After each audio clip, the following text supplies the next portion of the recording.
말하고 듣는 것을 반복하는 것은 자꾸 잊어먹기 때문인데, 인간의 뇌는 기억으로 주름이 만들어지는데 나이가 들면 주름이 너무 많아져서 새로운 기억이 힘들다고 합니다. 수십 년 전의 일을 기억하는 것은 어렸을 때의 기억이 굵은 주름으로 뇌에 이렇게 만들어져 있기 때문이라고 하죠. 그래서 50년 전 초등학교 교과를 외우는 사람도 있고 수십 년 전에 그 군번을 외우는 사람들도 남자들 가운데는 많습니다. 또한 뇌 용량이 특별해서 많은 것을 기억하고 남의 집 족보까지 외우고 참견하는 사람도 있습니다. 근데 무엇을 외우거나 배울 때 가장 효과적인 방법은 남에게 가르치는 겁니다. 스스로 선생이 되어 가르치는 것은 그 내용은 잘 잊어먹지 않습니다.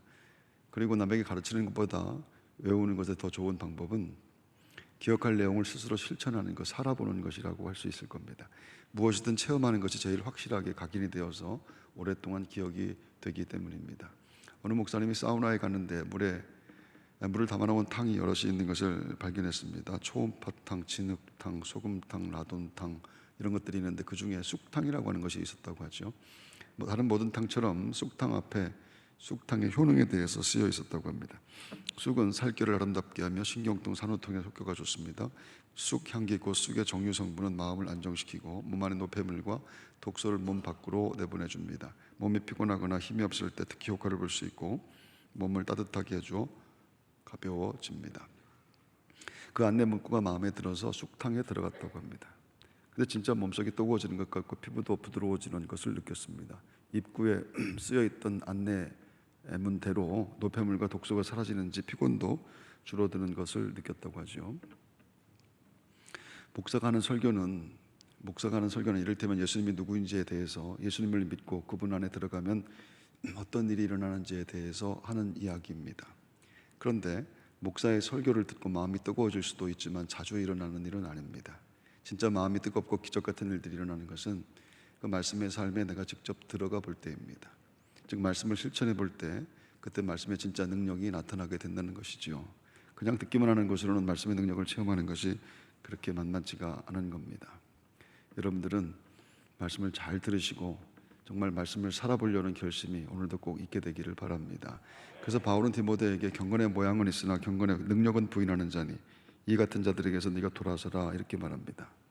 듣는 척, 아는 척, 하는 척 그런 것 갖고 신앙생활 할 수 없다라고 하는 것입니다. 힘써서 말씀을 실천할 수 있을 때 그때 비로소 진짜 말씀의 능력을 보게 된다라고 말씀하는 겁니다.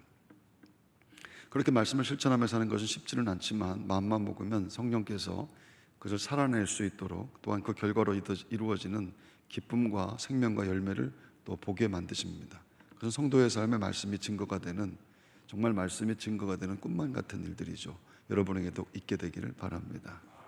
할렐루야. 때때로 믿음은 번지 점프에 비유되기도 하는데 점프대에서 두 발을 떼어야 점프가 비로소 이루어지는 것처럼 온전한 믿음은 전적으로 하나님께 자신을 맡기는 것에서부터 시작됩니다. 한 발만 떼면 안 되고요, 두 발을 다 떼야 됩니다. 한 발을 마저 떼지 못하면 불완전한 믿음이 되고 그것은 믿음 생활에 들어오지 않은 것만도 못한 갈등과 또 불편을 생산하게 됩니다. 그래서 성경은 믿음을 하나님께 온 마음을 다 이렇게 드리는 것이라, 믿음이라고 하는 것은 마음을 다 드리는 것이라 이렇게 말하는 겁니다. 잠언서 23장 26절에 내 아들아 네 마음을 내게 주며 네 눈으로 내 길을 즐거워할지어다.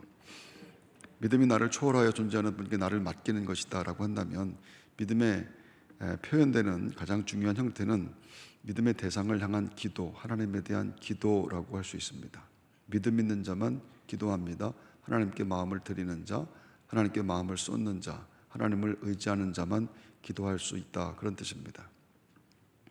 그리고 전능자 앞에 기도는 나의 무능력에 대한 고백이 있을 때 비로소 진실합니다. 즉 내 힘으로 안 되는 것에 대한 고백이 전제될 때 그때 기도가 된다라고 하는 것이죠.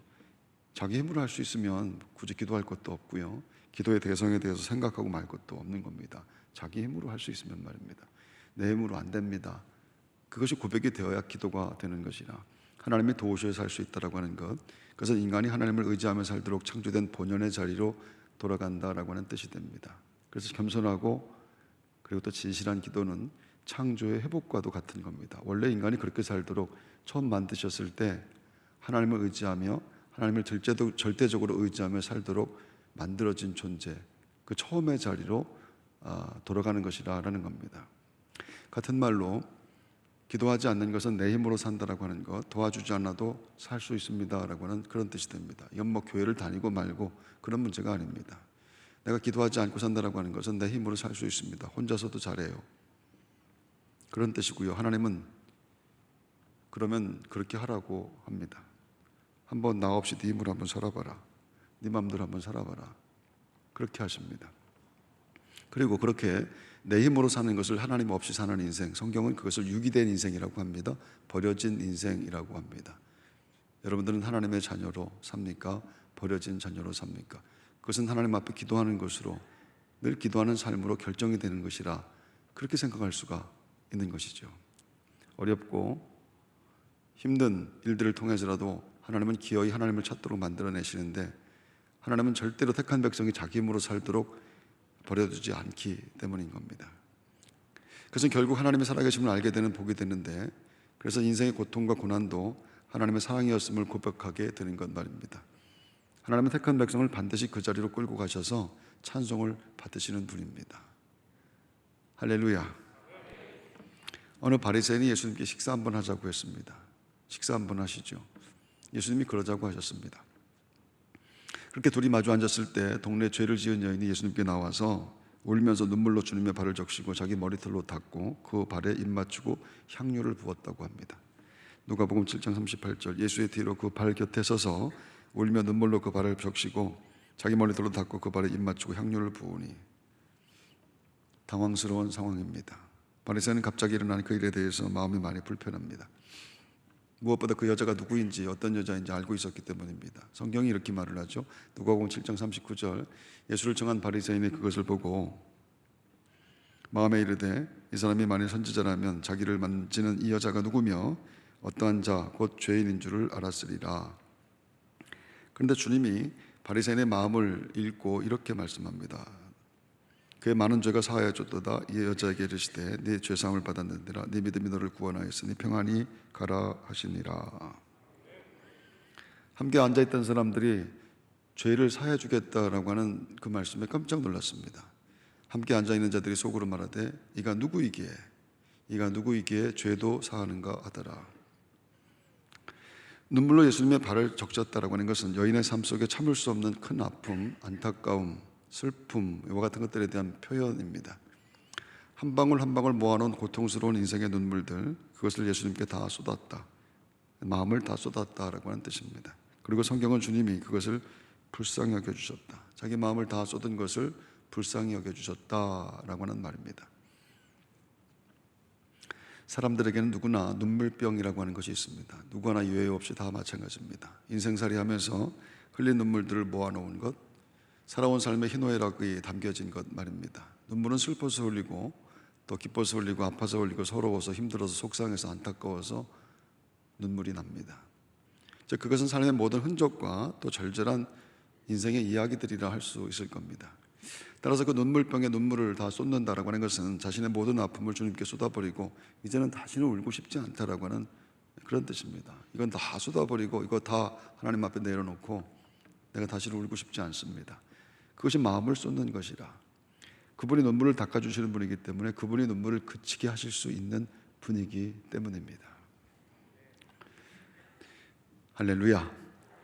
다윗이 사울을 피해서 도망다니다 가드에서 블레셋에게 잡혔을 때였습니다. 이스라엘의 왕이 적군에게 잡혀 꼼짝도 못하게 된 상황인데 다윗은 그 기가 막힌 상황에서 하나님 앞에 자기의 눈물을 기억해 달라고 기도합니다.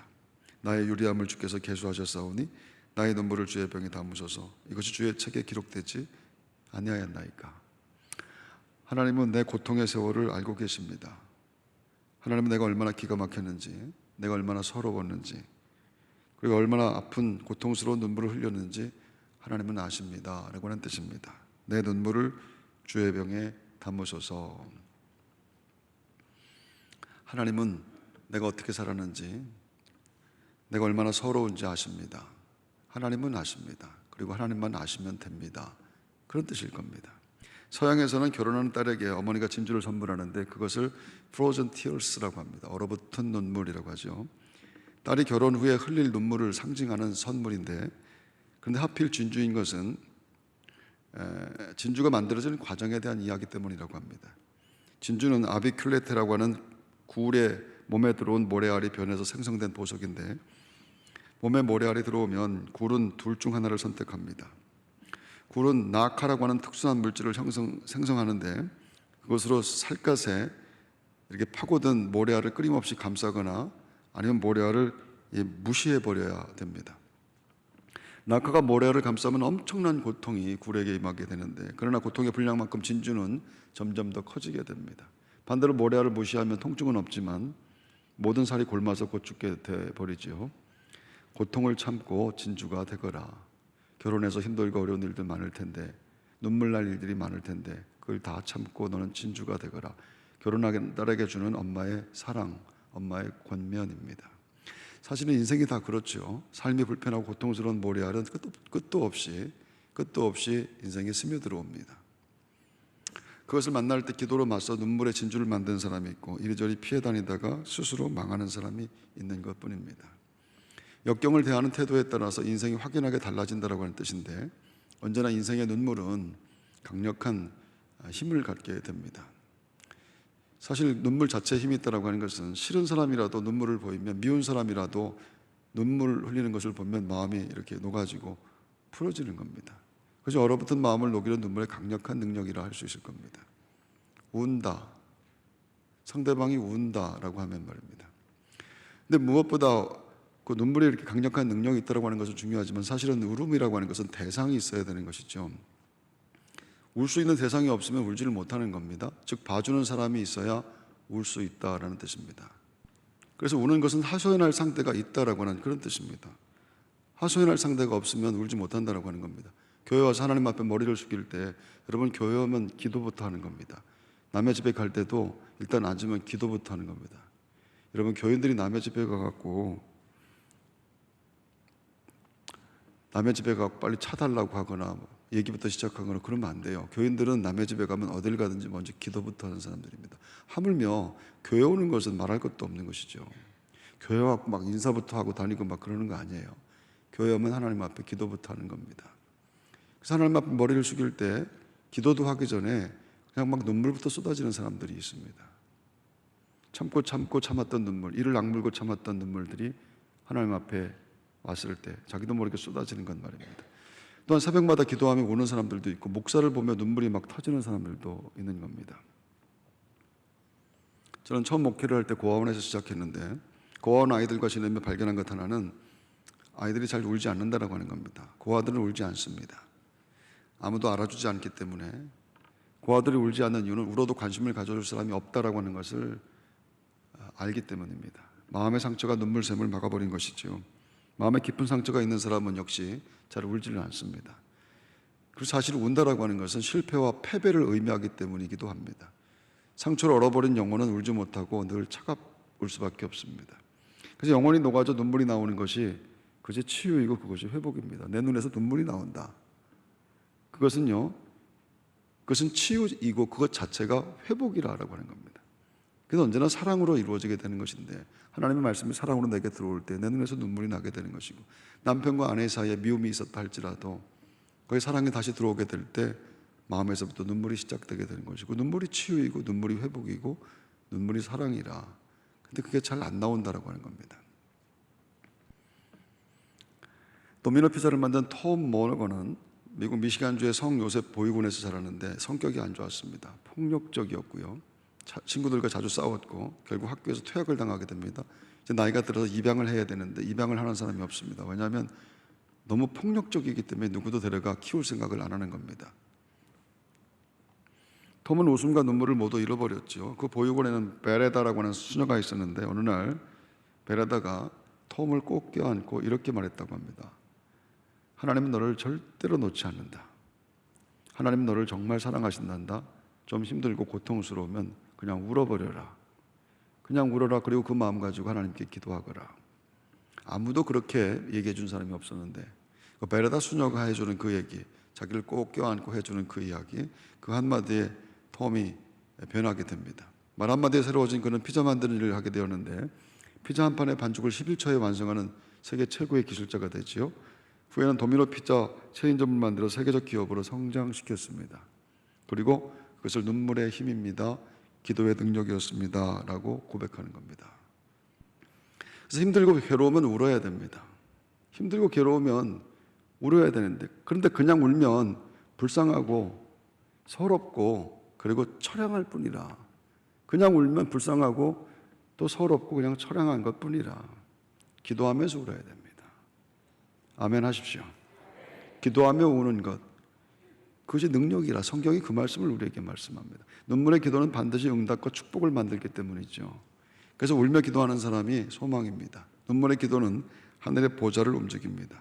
하나님 마음도 흔들어 버리는 능력, 그게 성도의 눈물로 기도하는 성도의 눈물의 기도의 능력이라고 하는 겁니다.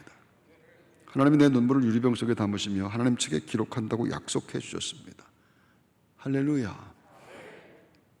고아원에 버려진 아이들이 울어도 달려와 보듬어 줄 사람이 없다고 생각하기 때문에 울지 않는 것처럼, 교회를 다녀도 영적 고아가 되게 되면 울지 않습니다.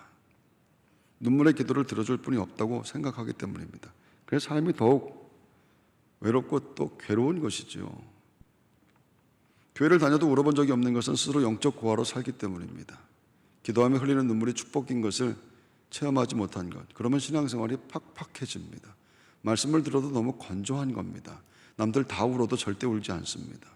마음에 감동이 오질 않습니다. 하나님이 말씀으로 내 안에 들어오지 않습니다. 자꾸 눈만 감고 자꾸 졸려고만 하는 겁니다. 울어보지 못했기 때문입니다. 하나님이 낯설기 때문이죠. 여러분들은 하나님 낯섭니까? 반갑습니까?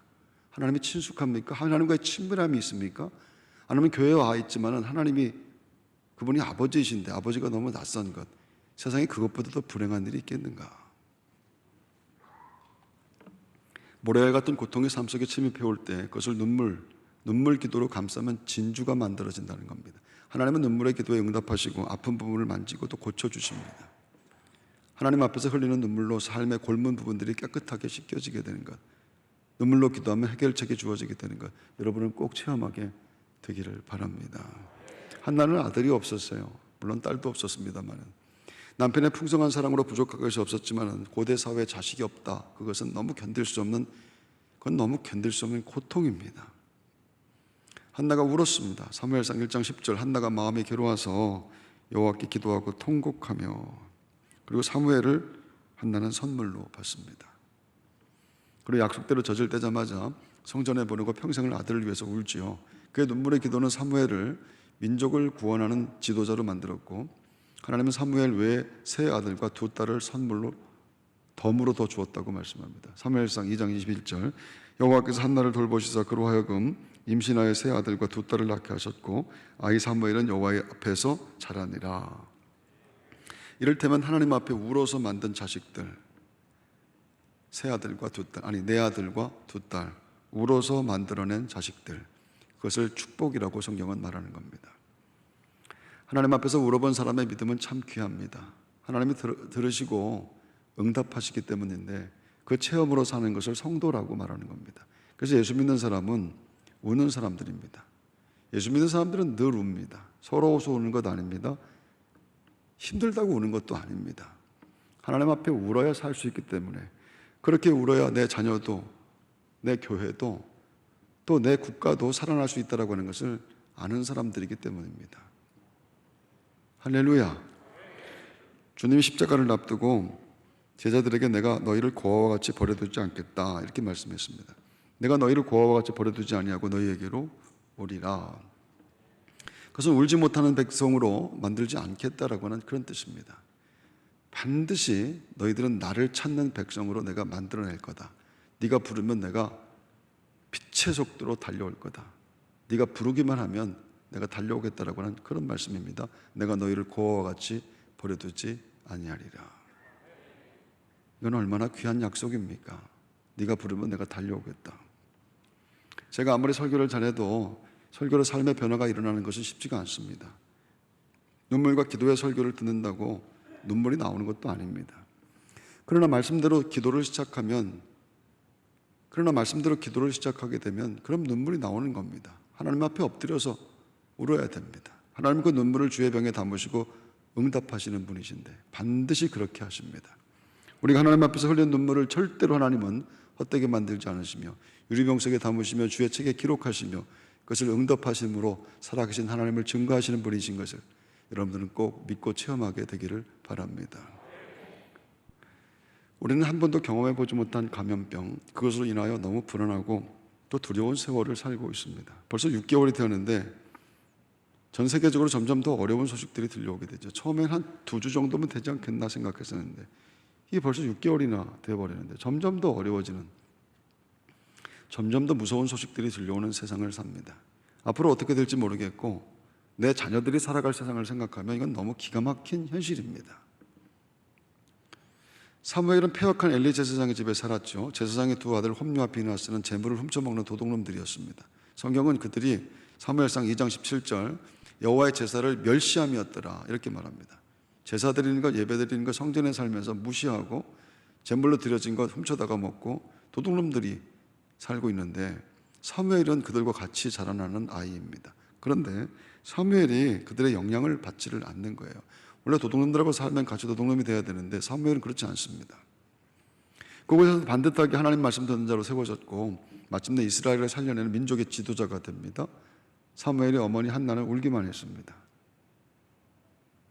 아들을 달라고 할 때도 통곡하며 울었고 그렇게 얻은 아들을 제사장의 집에 보내고 나서도 계속 울기만 합니다. 하나님 외에는 의지할 곳이 없습니다. 내가 할 수 있는 방법이 아무것도 없습니다. 아이를 얻는 것도 내가 하는 것이 아닙니다. 생명은 하나님께 달린 것이니까 그 생명이 자라나는 것도 하나님께서 하시는 일이며 그 생명을 통하여 일하시는 것도 하나님께서 하시는 일입니다. 나는 아무것도 못합니다. 나는 애미이지만 아무것도 할 수 있는 것이 없습니다. 그러면 민족의 지도자 사무엘은 어머니 한나의 눈물로 만들어진 것이 맞습니다. 예수님이 하나님을 두려워하지 않고 사람을 무시하는 재판장에게 매일 원한을 풀어달라고 졸라야 되는 과부에 대한 말씀을 하신 걸 기억하지요. 불의한 재판장이 귀찮아서 과부의 청을 들어주었는데 하나님이 부르짖는 자녀들의 기도에 어떻게 응답하시지 않겠느냐 그 말씀을 하는 겁니다. 이 불의한 재판관, 하나님을 두려워하지도 않고 사람을 무시하는 사람, 보잘것없는 과부가 자꾸 와가지고 뭘 달라고 하는데, 뭘 해달라고 해결해달라고 하는데 나중에 귀찮아서라도 들어주는 재판장 이야기를 하면서 어떻게 하나님께서 하나님의 자녀들이 하나님께 부르짖는데 하나님이 응답하시지 않겠는가? 귀 있는 자는 들을지어다. 하나님 그 말씀을 하시는 거예요. 아니 도대체 이런 형편인데 눈물이 안 나오는가? 아니 교회가 이렇게 되었는데 아직도 울지 않는 것인가? 아니 나라가 어떻게 될지 모르는 건데, 세상이 어떻게 될지 모르는데, 내 인생과 내 자녀들의 사는 삶이 세상이 어떻게 될지 모르는데 잠이 오는가? 그 말씀을 하고 있는 것이죠.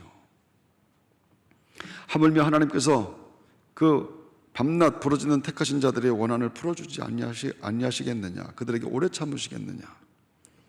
하나님 앞에 나와서 우십시오.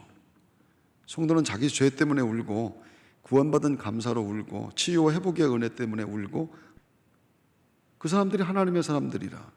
그래서 성도는 언제나 울보입니다. 그리고 성경은 그래야만 살 수 있다고 말합니다. 그리고 그래야만 살려낼 수 있다고 말하는 것이죠. 하나님 앞에 나와서 울어라. 놀라거나 힘든 일을 만난 아이들은요, 놀라거나 너무 크고 또 엄청난 일들을 만난 아이들은 엄마의 얼굴을 보면 말도 못하고 그냥 울음만 터뜨리는 겁니다. 아이의 울음은 아이의 모든 것을 표현하는 것이겠죠. 하나님 앞에 나와 우는 것밖에는 방법이 없는데 우리 하나님이 안아주시고 우리 하나님께서 위로하시고 하나님 우리 눈물을 씻어주시기 때문입니다. 그래서 성도는 그 힘으로 삽니다. 그리고 성도는 그 힘으로만 삽니다라고 하는 고백을 합니다. 하나님의 위로와 치유와 회복, 용기와 힘을 주시는 은혜. 하나님, 제가 하나님을 사랑합니다. 제가 하나님의 자녀입니다. 그렇게 고백하며 오는 사람들에게 주어지는 그 은혜, 여러분 모두에게 있게 되기를 주의 이름으로 축원합니다.